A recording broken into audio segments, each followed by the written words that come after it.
Hello everyone, मेरा नाम तुषार भारद्वाज और ये आपका अपना favourite channel science word channel पर आज के इस वीडियो में हम डिस्कस करने वाले हैं न्यूटन के पहले नियम को, जिसको हम Newton first law of motion के नाम से जानते हैं, या फिर इसका एक दूसरा नाम भी है लॉ ऑफ इनर्शिया।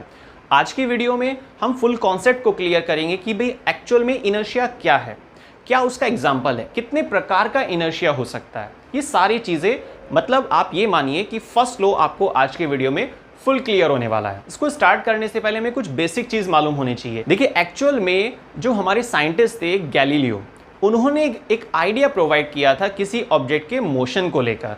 उसी चीज़ को आगे एलोबरेट किया हमारे एक साइंटिस्ट न्यूटन ने, जिन्होंने टोटल 3 नियम बनाए। Number first, law of inertia, जो हमारी आज की वीडियो का टारगेट है फुल क्लियर करना लॉ ऑफ इनर्शिया को और उसके टाइप्स को। Second, law of momentum, and third, law of action reaction. Second और थर्ड रूल को हम आगे की वीडियोस में क्लियर करेंगे। चलिए अब सबसे पहले डिस्कस करते हैं कि Newton's first law of motion की एक्चुअल स्टेटमेंट क्या पॉसिबल है, किसे कहते हैं इनर्शिया। देखते हैं अब डेफिनेशन।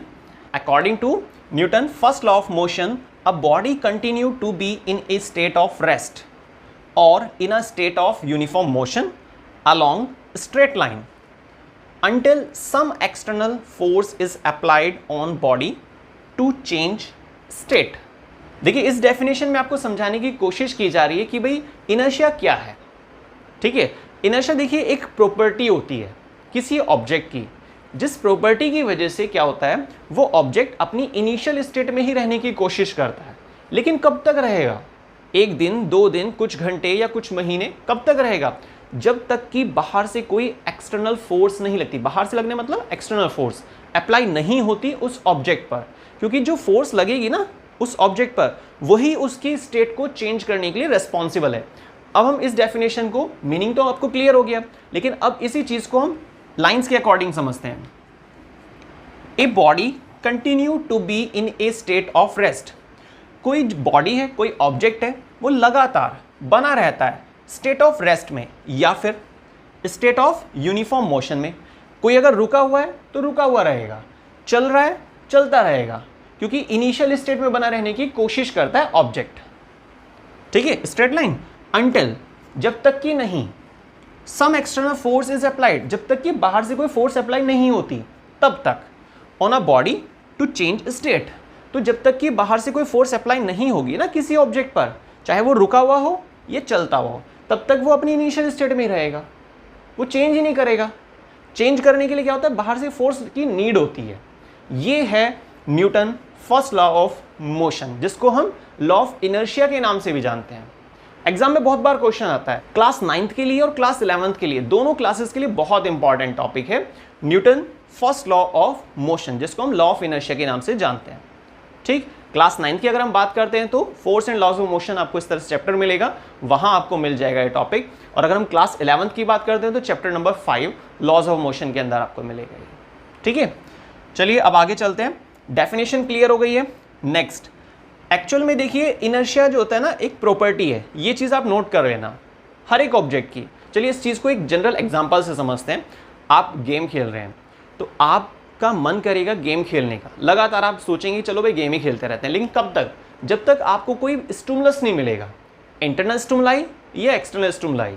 तो बाहर से कोई जब फोर्स लगती है ना, फिजिक्स में जनरली क्या होता है, एक्सटर्नल स्टिमुलस का जिक्र किया जाता है। तो जब बाहर से फोर्स लगेगी, कोई आपको आके कहेगा कि भाई पिछले 2 घंटे से आप लगातार गेम खेल रहे हो या कुछ भी इस तरह से, या पेरेंट्स में भी आकर बच्चों को कहते हैं कि भाई आपको काफ़ी देर हो गई खेलते हुए, अब आपको स्टेट चेंज कर देनी चाहिए, मतलब अब गेम को आप बंद कर दो और पढ़ाई स्टार्ट कर लो, थोड़ा बहुत काम कर लो या कुछ भी XYZ, है ना। तो पेरेंट्स के जरिए जो कहा गया है ना, तो ये सब चीज़ें क्या है, एक तरह की फोर्स है जिसकी मिलने के बाद आपने अपनी स्टेट को चेंज किया। तो इस तरीके से आप बहुत सारे एग्जाम्पल ले सकते हैं। आप मान लीजिए किसी व्हीकल को ड्राइव कर रहे हैं, मान लीजिए आप साइकिल चला रहे हैं, ठीक है, और स्ट्रेट ट्रैक पर, स्ट्रेट रोड पर आप साइकिल चला रहे थे, आगे आपने देखा कि यू टर्न है, तो साइकिल अपने आप मुड़ जाएगी? नहीं ना, ऐसा नहीं होगा। आपको क्या करना होगा, अपनी स्पीड को थोड़ा सा कम करना होगा, प्रॉपर बैलेंसिंग करनी होगी। ठीक है, तब जाकर आप साइकिल पर थोड़ा फोर्स लगाएंगे और साइकिल जो यू टर्न लेगी और जहां आपको जाना था आप वहां तक पहुंच जाएंगे। लेकिन व्हीकल ने टर्न कब लिया? जब आपने उस पर कुछ एक्सटर्नल फोर्स लगाई। अदरवाइज साइकिल जो स्ट्रेट ट्रैक पर चल रही थी, जो आप स्ट्रेट ट्रैक पर साइकिल को चला रहे थे, तो वो क्या है, इनिशियल स्टेट है। ऑब्जेक्ट तो इनिशियल स्टेट में रहने की कोशिश करेगा, लेकिन कब तक, जब तक कि बाहर से कोई फोर्स नहीं लगेगी। तो आप यू टर्न के अकॉर्डिंग या फिर जो रास्ता मोड़ रहा था उसी के हिसाब से आप उसको टर्न करा सकते हैं। क्लियर? तो inertia is a property of an object due to which an object try to remain in its initial state until the external force is applied। जब तक कि बाहर से कोई फोर्स अप्लाई नहीं होती है तब तक ऑब्जेक्ट जो है इनिशियल स्टेट में बना रहता है, अपनी स्टेट को चेंज नहीं करता, और जैसी फोर्स मिलती है तो अपनी स्टेट को चेंज कर देता है। तो ऐसे बहुत सारे एग्जांपल पॉसिबल है। अब बात ये आती है कि इनर्शिया जो है वो 3 प्रकार का हो सकता है। 3 यहाँ पर पॉइंट्स आपको डिस्कस करने होते हैं, inertia of rest, inertia of motion, inertia of direction. Inertia of rest क्या है? जब कोई ऑब्जेक्ट रेस्ट में है तो रेस्ट में रहने की कोशिश करेगा। जैसे मैंने आपको भी थोड़ी देर पहले एग्जांपल दिया था कि कोई बच्चा गेम खेल रहा है और पेरेंट्स जब तक नहीं आते हैं तो बच्चा कोशिश करता है गेम ही खेलता रहे, है ना, 1 घंटा 2 घंटा 3 घंटा इस तरह से गेम खेलने की कोशिश करेगा क्योंकि उसमें उसका मन लगा हुआ है। तो इनिशियल स्टेट क्या है उसका? गेम खेलना, ठीक है। लेकिन क्या होता है, जब पेरेंट्स आते हैं वो उसको बोलते हैं, है ना, कि भाई गेम आपको अब बंद कर देना चाहिए, या फिर किसी और तरह की फोर्स प्रोवाइड करते हैं, तब वो बच्चा अपनी स्टेट को चेंज कर देता है। क्लियर?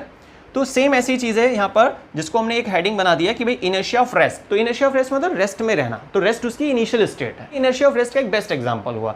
इसी तरह से आप एक और एग्जांपल लिख सकते हैं, यहाँ पर देखिए मैंने लिख दिया उसको, व्हेन अ बस स्टार्ट सडनली। जब बस अचानक से चल पड़ती है, आप बस में बैठे हुए थे, बस रुकी हुई थी और आपको बोला गया था कि 15 मिनट बाद बस जो है चलना स्टार्ट करेगी, लेकिन अचानक से 2 मिनट बाद ही बस चलना स्टार्ट कर देती है। तो ऐसे में क्या होगा, आपकी बॉडी का लोअर मोस्ट पार्ट जो सीट के कांटेक्ट में था एक्चुअली, तो जब बस चलना स्टार्ट करती है तो वो पार्ट भी मोशन में आ जाता है, लेकिन अपर पार्ट रेस्ट में रहने की कोशिश करता है, क्योंकि आपकी एक्चुअल पोजीशन क्या थी? रेस्ट। आपकी इनिशियल स्टेट क्या थी? रेस्ट। तो रेस्ट में रहने की कोशिश करता है, लेकिन आपकी बॉडी का जो लोअर मोस्ट पार्ट था वो एक्चुअल में बस के कांटेक्ट में था और बस चलना स्टार्ट कर चुकी है, मतलब मोशन में आ चुकी है ना। तो इसी वजह से क्या होता है, बॉडी का लोअर मोस्ट पार्ट रनिंग में आ जाता है और अपर पार्ट जो है रेस्ट में रहने की कोशिश करेगा फिर भी, जिसकी वजह से हमें क्या है, एक जर्क फील होता है, एक झटका फील होता है, वो भी पीछे की तरफ। Clear? Next, inertia of motion. Inertia of motion के लिए देखिए एग्जांपल डाला गया है, when a bus stop suddenly. बस अचानक से रुक जाती है, तो ऐसे केस में हम समझ सकते हैं इनर्शिया ऑफ मोशन को। देखिए किस तरीके से, आप कहीं पर जाने के लिए बस का इस्तेमाल कर रहे हैं, ठीक है, तो होता क्या है, कई बार आपने देखा होगा कि सीट जो है सारी फुल हो चुकी हैं, बैठने की कोई जगह नहीं थी, तो आप सोचते हैं चलिए बीच में खड़े हो जाते हैं, बीच में काफ़ी खाली रास्ता होता है ना, वहाँ पर अब बस चल रही है, ठीक है, आप पीछे की तरफ खड़े हुए थे, पीछे वाले गेट के पास, और बहुत अच्छी स्पीड से बस चल रही थी, कोई प्रॉब्लम नहीं थी, लेकिन अचानक से ड्राइवर को कुछ लगा और उसने बस को रोक दिया। तो होता क्या है, हमारी बॉडी बस के कांटेक्ट में थी, जिसके से हमारी बॉडी को क्या कंसीडर किया जाएगा कि इनिशियल स्टेट क्या है, मोशन, लेकिन बस अचानक से रुक जाती है ना, बॉडी मोशन में ही रहने की कोशिश करती है, ठीक है, जिसकी वजह से क्या होगा, लेकिन बस रुक चुकी है तो बॉडी पे जर्क लगता है, आगे की तरफ झटका लगता है, ठीक है। जब बस अचानक से चलना शुरू करती है तो पीछे की तरफ झटका लगता है, लेकिन चलती हुई बस जब रुक जाती है तो हमें आगे की तरफ झटका लगता है। कई बार तो क्या बहुत क्रिटिकल केस भी हो जाता है, व्यक्ति जो है आगे जाकर टकराता है, फ्रंट वाला जो शीशा होता है सीधा वहां जाकर टकराता है। तो ऐसे बहुत सारे केसेस देखे जाते हैं, बहुत सारे एक्सीडेंट हो जाते हैं। कुल मिलाकर जब कोई व्यक्ति बस में खड़ा हुआ है और बस चल रही है तो बस मोशन में है, इनिशियल स्टेट क्या है, मोशन, और व्यक्ति भी उसी के कांटेक्ट में है, तो बॉडी को क्या कंसीडर किया जाएगा, उसकी इनिशियल स्टेट क्या है, मोशन। तो इनर्शिया क्या हुआ, इनर्शिया ऑफ मोशन हुआ, इनर्शिया ऑफ रेस्ट नहीं हुआ, ठीक है। लेकिन जब बस रुक जाएगी तो बॉडी अपनी इनिशियल स्टेट में रहने की कोशिश करेगी, मतलब मोशन में, लेकिन ऐसा नहीं होगा क्योंकि बाहर से फोर्स लगी है, तो बॉडी जो है आगे जाकर टकरा जाती है कई बार, ठीक है। तो इस तरीके से आप कोई भी एग्जांपल ले सकते हैं। इनर्शिया ऑफ डायरेक्शन क्या है, इनर्शिया ऑफ डायरेक्शन में बहुत सिंपल है कि जब आप किसी व्हीकल को स्ट्रेट ट्रैक पर चला रहे हैं, कोई जैसे स्कूटी है ना, और आपने देखा आगे जाकर यू टर्न आपको लेना था, ठीक, तो ऐसे में क्या होता है, आप स्कूटी को स्ट्रेट ट्रैक पर चला रहे थे और आपने देखा यू टर्न आ चुका है, तो आप क्या करते हैं, स्पीड को थोड़ा स्लो डाउन करते हैं, प्रॉपर बैलेंसिंग करते हैं और स्लाइटली फोर्स अप्लाई करते हैं, थोड़ी सी एक्सटर्नल फोर्स अप्लाई करते हैं, जिसकी वजह से क्या होता है, व्हीकल जो होता है आपका वो टर्न लेना शुरू कर देता है, ठीक है। तो ये चीज़ क्या है, एक्सटर्नल फोर्स लगी ना। इस केस में इनर्शिया क्या था, कौन सा इनर्शिया था, इनर्शिया ऑफ डायरेक्शन। तो आपका व्हीकल उसी डायरेक्शन में रहने की कोशिश करता है जिस डायरेक्शन में वो शुरुआत में था। अगर आपको डायरेक्शन चेंज करनी है तो भी आपको फोर्स लगानी होगी, उसी को हम बोलते हैं एक्सटर्नल फोर्स, ठीक है। तो इस तरीके से आप समझ सकते हैं इनर्शिया को अलग अलग एग्जांपल्स के जरिए तो एक्चुअल में इनर्शिया 3 प्रकार का पॉसिबल हो सकता है, inertia of rest, inertia of motion, inertia of direction, जिसके लिए हमने अलग अलग एग्जांपल लिए। आप कोई और एग्जांपल भी ले सकते हैं, ठीक है। तो इनर्शिया क्या होता है ये आपको ध्यान रखना है। कितने तरह का इनर्शिया आपको मालूम होना चाहिए ये भी ध्यान रखना है। न्यूटन का जो फर्स्ट लॉ है ना मोशन का, वो एक्चुअल में फोर्स को डिफाइन करता है। या तो रुके हुए ऑब्जेक्ट को चलाने की कोशिश करेगा, चलते हुए ऑब्जेक्ट को रोकने की कोशिश करेगा, या डायरेक्शन चेंज करने की कोशिश करता है। तो आज के वीडियो में हमने डिस्कस किया कि भाई इनर्शिया क्या है, लॉ ऑफ इनर्शिया क्या होता है, जिसको हम क्या बोलते हैं, Newton first law of motion, पहला नियम मोशन का, जो न्यूटन के जरिए एक्सप्लेन किया गया था। और साथ ही हमने समझा कि भाई इनर्शिया की क्या क्या अलग अलग फॉर्म्स पॉसिबल हैं, जिसमें इनर्शिया ऑफ रेस्ट है, इनर्शिया ऑफ मोशन है और इनर्शिया ऑफ डायरेक्शन। तो आई थिंक आपको इनर्शिया, लॉ ऑफ इनर्शिया मतलब Newton first law of motion अच्छे से क्लियर हो गया होगा। और अगर आपको वीडियो पसंद आती है तो लाइक शेयर सब्सक्राइब करना मत भूलिएगा। देखिए न्यूटन के द्वारा जो सेकंड लॉ ऑफ मोशन दिया गया था, उसको स्टार्ट करने से पहले हमें कुछ बेसिक चीज मालूम होनी चाहिए, और वो है मोमेंटम। मोमेंटम क्या होता है, एक तरह का इंपैक्ट होता है जो किसी ऑब्जेक्ट के मास और वेलोसिटी पर डिपेंड करता है। क्लियर। और मोमेंटम 2 प्रकार का होता है, ये चीज भी आप नोट कर लेना। लीनियर मोमेंटम मतलब स्ट्रेट ट्रैक से रिलेटेड, और एंगुलर मोमेंटम। लीनियर मोमेंटम के लिए सिंबल यूज करते हैं हम P, ठीक है, ये लीनियर मोमेंटम के लिए यूज किया जाता है। और जब बात आती है एंगुलर मोमेंटम की, तो उसके लिए हम यूज करते हैं L। नोट कर लेना आप इसको, लीनियर केस के लिए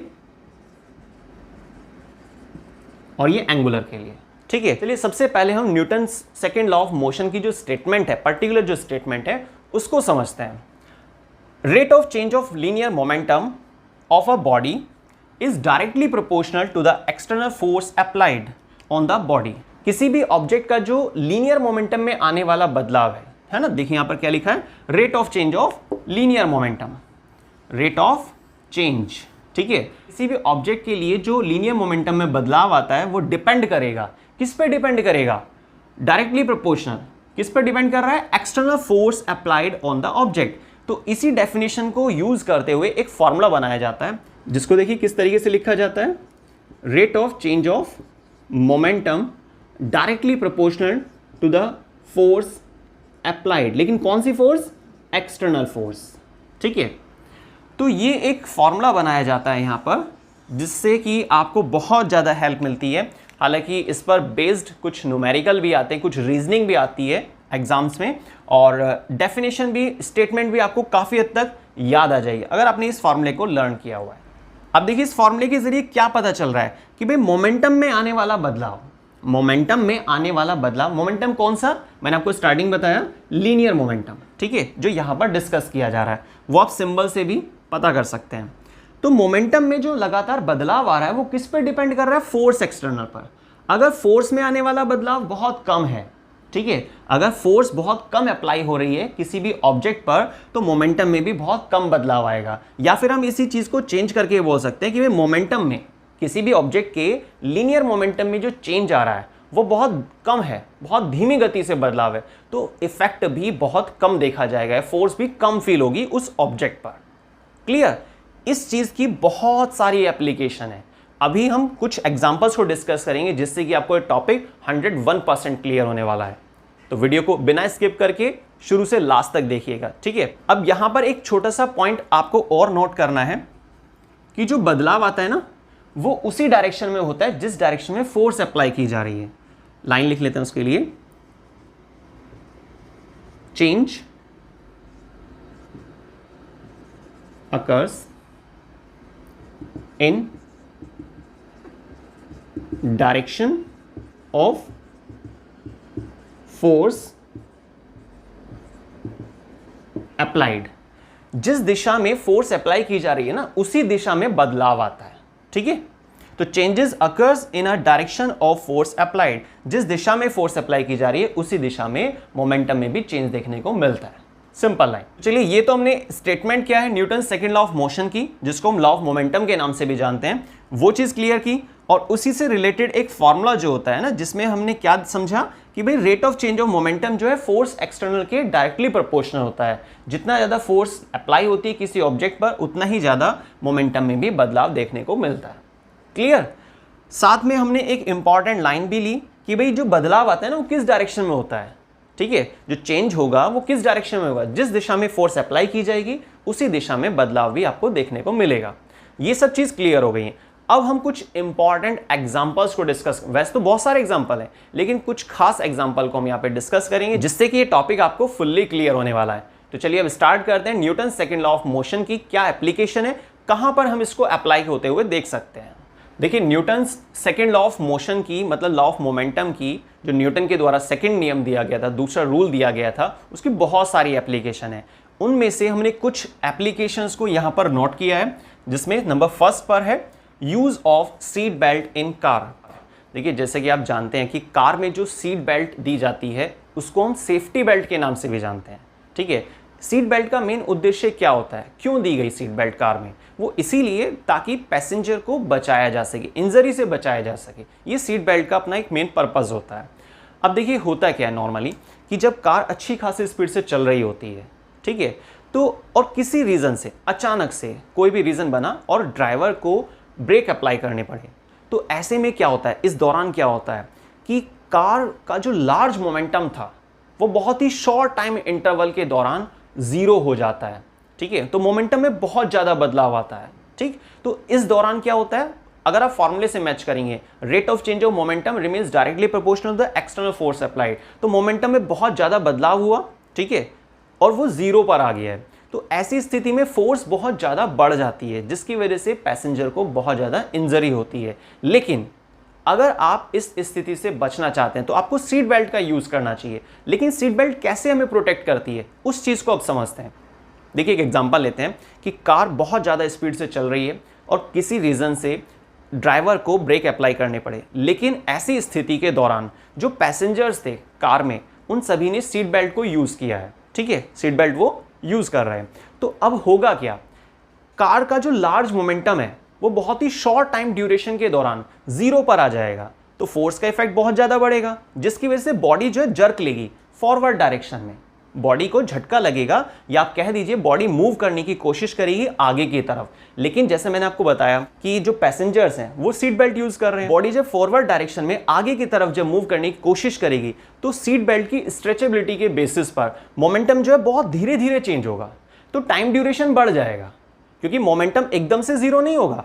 ठीक है, स्ट्रेचेबिलिटी या आप कह दीजिए सीट बेल्ट की प्रॉपर्टी की वजह से, सीट बेल्ट की क्वालिटी की वजह से क्या होगा, बॉडी आगे की तरफ स्पीडली मूव नहीं कर पाएगी क्योंकि सीट बेल्ट रेजिस्ट करेगी बॉडी के मोशन को, तो मोमेंटम बहुत धीरे धीरे चेंज होगा, एकदम से जीरो पर नहीं जाएगा, एकदम से नहीं चेंज होगा। तो टाइम ड्यूरेशन बढ़ाना, और अगर टाइम ड्यूरेशन बढ़ता है तो फोर्स का जो इफेक्ट है वो बहुत ही कम होगा।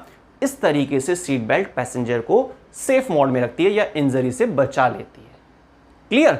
अब आप सोचिए इस पे फॉर्मूला कैसे अप्लाई हो रहा है या न्यूटन का सेकंड लॉ ऑफ मोशन कैसे अप्लाई हो रहा है। देखिए मैंने आपको स्टार्टिंग में बताया था कि rate of change of momentum remains directly proportional to the external force applied, और साथ ही मैंने एक इंपॉर्टेंट पॉइंट भी आपको बताया था, नोट भी किया था बल्कि लास्ट में, कि जो चेंज होता है ना, जो मोमेंटम में बदलाव आता है वो किस डायरेक्शन में आता है, जिस दिशा में फोर्स अप्लाई की जाती है। क्लियर? साथ में हमने एक फॉर्मूला भी नोट किया था, dp अपॉन में dt, dp मतलब rate of change of momentum, dt मतलब कितने समय में। ठीक है, तो पर्टिकुलर मोमेंटम में जो बदलाव आ रहा है, तो मोमेंटम में जो बदलाव आ रहा है वो किसके लिए डायरेक्टली प्रोपोर्शनल था, फोर्स के। तो जब कोई व्हीकल अच्छी खासी स्पीड से चल रहा है, कार आप अच्छी खासी स्पीड से चला रहे हैं और अचानक से आप ब्रेक अप्लाई कर देते हैं तो मोमेंटम एकदम से जीरो होता है। ठीक है, जिसकी वजह से फोर्स का इफेक्ट बढ़ जाता है और व्यक्ति को झटका लगता है। अगर आपने सीट बेल्ट नहीं पहनी होगी, अब ऐसे में दो कंडीशन अराइज होती हैं। फर्स्ट कंडीशन, पहला केस कि आपने सीट बेल्ट नहीं यूज की तो बॉडी पर बहुत ज्यादा फोर्स लगेगी जिसकी वजह से बॉडी इंजर्ड हो जाएगी। सेकंड केस, दूसरी स्थिति, अगर आप सीट बेल्ट का यूज कर रहे हैं उस दौरान तो होगा क्या, बॉडी आगे की तरफ झुकेगी, लेकिन जो आप सीट बेल्ट यूज कर रहे थे उसकी स्ट्रेचेबिलिटी की वजह से क्या होगा, मोमेंटम धीरे धीरे चेंज होगा। चेंज तो होगा मोमेंटम, लेकिन क्या है, मोमेंटम में बदलाव जो आएगा, rate of change of momentum जो होगा बहुत कम होगा, जिसकी वजह से फोर्स का इफेक्ट भी कम हो जाएगा और बॉडी इंजर्ड होने से बच जाएगी, बॉडी को कोई नुकसान नहीं होगा और जो पैसेंजर है वो सेफ मोड में रहेगा। इसीलिए कहा जाता है सीट बेल्ट को यूज करना चाहिए, बहुत ज्यादा जरूरी है, क्योंकि पता नहीं होता है कि कब ड्राइवर को अचानक से ब्रेक अप्लाई करने पड़ जाए।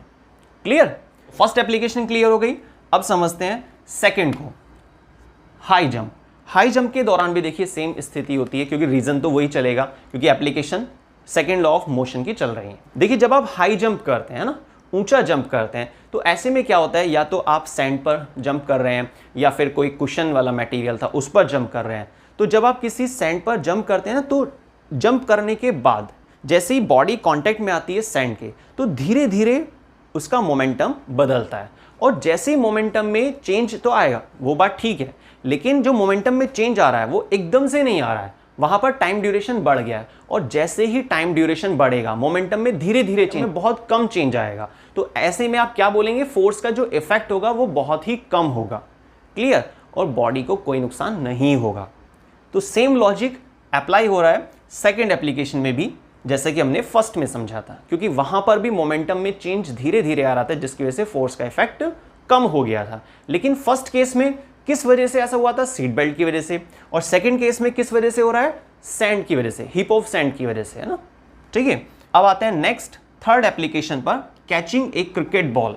क्रिकेट बॉल को जब आप कैच कर रहे हैं, देखिए मानकर चलिए सामने कोई बैट्समैन है, उसने बॉल को हिट किया और मैं उसको कैच कर रहा हूं। ठीक है, अब दो पॉसिबिलिटी होती हैं, या तो जो बॉल आ रही है आप उसको डायरेक्ट ऐसे कैच कर रहे हैं, तो जो टाइम है ना बहुत ही शॉर्ट रहता है, जिससे कि फोर्स का जो इफेक्ट है बहुत ज्यादा होता है, क्योंकि मोमेंटम एकदम से जीरो होता है, मोमेंटम में एकदम से बदलाव आता है। ठीक है, और घटते हुए कहां पर पहुंचता है, वो जीरो पर। तो मोमेंटम में कम समय में बहुत ज्यादा बदलाव आता है, जिससे कि फोर्स का इफेक्ट हाथों पर बहुत ज्यादा फील होगा और may be next time ball catch करने की स्थिति ना रहे।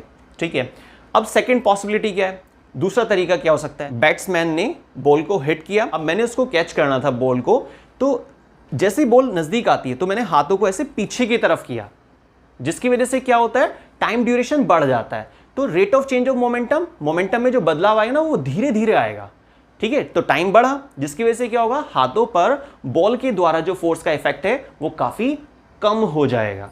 तो देखिए आप कोई सी भी एप्लीकेशन अगर आप ध्यान से फोकस करेंगे ना, सभी में एक ही मेन लॉजिक है कि भाई टाइम फैक्टर कम नहीं होना चाहिए, क्योंकि टाइम फैक्टर अगर कम होगा तो मोमेंटम में बदलाव जो होता है, बदलाव तो होगा मोमेंटम में। ठीक है, जब आप बॉडी को रोकने की कोशिश करेंगे किसी भी तरीके से, हाथों से या फिर हिप ऑफ सैंड के द्वारा, या फिर फर्स्ट केस में जैसे हमने लिया था सीट बेल्ट के द्वारा, तो मोमेंटम में जो बदलाव है, बदलाव तो आएगा, लेकिन आपको कोशिश क्या करनी होती है, मोमेंटम में धीरे धीरे बदलाव है, जिससे कि टाइम ड्यूरेशन बढ़ जाए। अगर किसी तरीके से आप टाइम ड्यूरेशन बढ़ा देते हैं ना, तो फोर्स का इफेक्ट बहुत ही कम हो जाता है।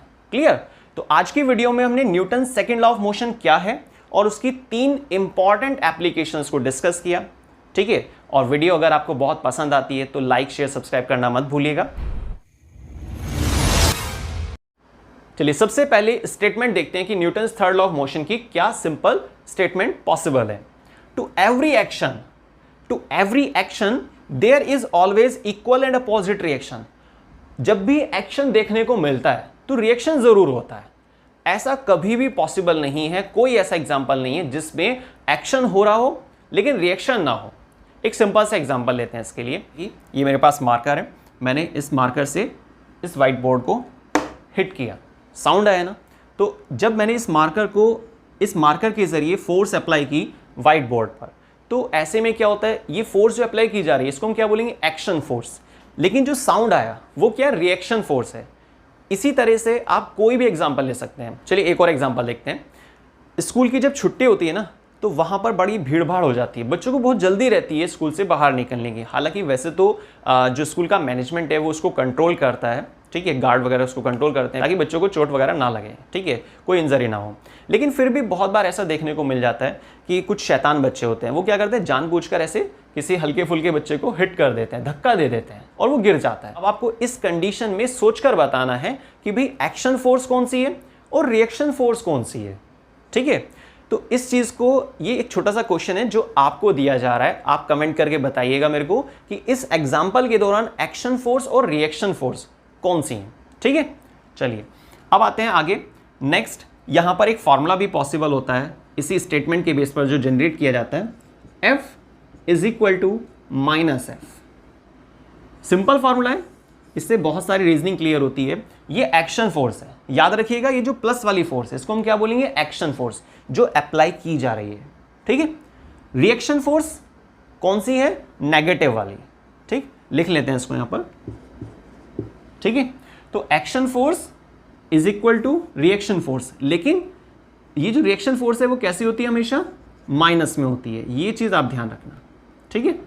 माइनस साइन लगा दीजिए क्योंकि इसी के लिए यहाँ पर नाम डाला जा रहा है। एक्शन फोर्स हमेशा इक्वल होती है रिएक्शन फोर्स के, इसीलिए यहाँ पर एक डेफिनेशन जो डाली गई, जो स्टेटमेंट डाली गई थी, to every action there is always equal and opposite reaction. Jet वगैरह में भी क्या होता है कि जैसे एग्जॉस्ट गैसेज होती हैं, है ना, एक चीज क्या है एग्जॉस्ट गैसेस, दूसरी चीज क्या है रॉकेट आगे की तरफ बढ़ रहा है। तो अब इस केस में एक्शन फोर्स कौन सी है, रॉकेट का आगे चलना वो एक्शन फोर्स है, या जो एग्जॉस्ट गैसेस हैं उनका बाहर निकलना वो एक्शन फोर्स है। सही आंसर है जो रॉकेट से गैसेस बाहर निकल रही हैं, जो प्रेशर से बाहर निकल रही हैं, उसको हम क्या बोल रहे हैं, एक्शन फोर्स। और रिएक्शन फोर्स क्या होगी, रॉकेट का आगे चलना।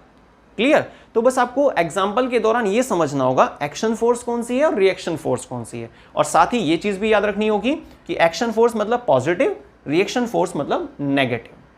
क्लियर। ठीक है, अब देखिए एक और एग्जांपल जो आपकी एग्जाम के हिसाब से बहुत ज्यादा इंपॉर्टेंट है, वो है रिकॉइलिंग ऑफ गन। एप्लीकेशन बोल दीजिए आप इसको, रिकॉइलिंग ऑफ गन। अब ये जो रिकॉइलिंग ऑफ गन है इसका मतलब क्या है, एक छोटा सा डायग्राम बनाते हैं इसके लिए।